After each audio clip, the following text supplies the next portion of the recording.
Hey guys, welcome to the channel. It's all about racing. In this episode, we're going to look at a 2001 Coors Light Johne Wayne Dodge Intrepid.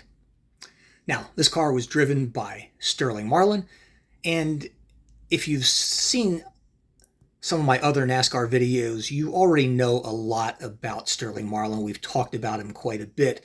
So in this particular video, since this is like the third or fourth, or maybe even I think I've maybe got 5 of his cars, we're going to talk more about the Generation 4 NASCAR car. So that being said, all of the cars that I have in my collection, and virtually all of them started in 2001, were Generation 4 NASCAR vehicles, which were used from 1992 until 2007, and were described as the generation that removed stock from stock car racing.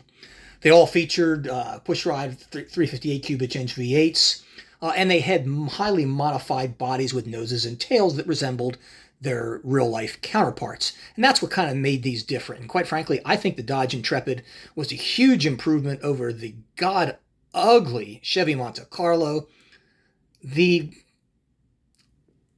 Ford Taurus, which is a 4-door sedan, the Pontiac Grand Prix, and even the Toyota Camry, all just god-awful frickin' cars. Anyhow, as car speeds progressed over 200 mile per hour, roof flaps, and you've heard me mention those as one of the opening parts, you have on all these cars, and they're found here. They opened up to keep the cars planted on the ground. And when you think about planted on the ground, I think more, well, you've probably seen them flip in the air and over 100 times if you watch videos from that era. But I think more of them are Mercedes CLK and the Porsche 911 GT1 cars, which actually flew up in the air. I mean, 40, 50 feet up in the air and came down. Maybe they could have used roof flaps.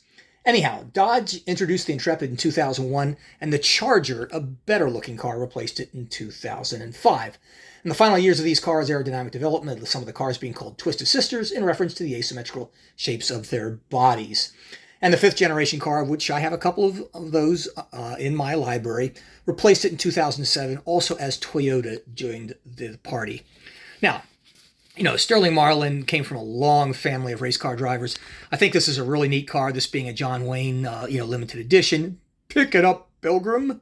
Coors Light car. I personally don't like Coors Light. I prefer regular Coors. But the silver on it is beautiful, very sharp. And guys, for some reason, when I pulled this out of my display case, the window panel is missing. I'm sure it's up in there. But this gives you a good look on the inside of the car. And if I move it this way, you can see the dash board. You can see the stick shift. You can see the seat. If I take a look down and scan it down, you can see some of the body panels, fire extinguishers, things like that. Very, very sharply and nicely detailed vehicles these are. And here's a look at the rear, the inside of the car, that which you couldn't see from the other angle. And if I pull this up, you can take a look in the fuel cell, which is in there. And then, let me close that, and you get a nice, cool view of the rear of the car. Again, a huge improvement over some of the almost god-ugly counterparts that it saw out there on the track. And here's a look at the engine, that 358 cubic inch V8 we were talking about. I'm talking about Sterling Marlin. He was the winner of the Daytona 500 in both 1994 and 1995. His 1994 victory was his 279th career start. So think about how many Daytona 500s he lost before he finally won.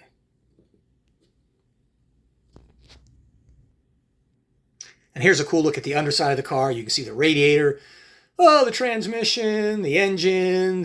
You actually have a driver rod that actually rotates. You've got functional suspension on here.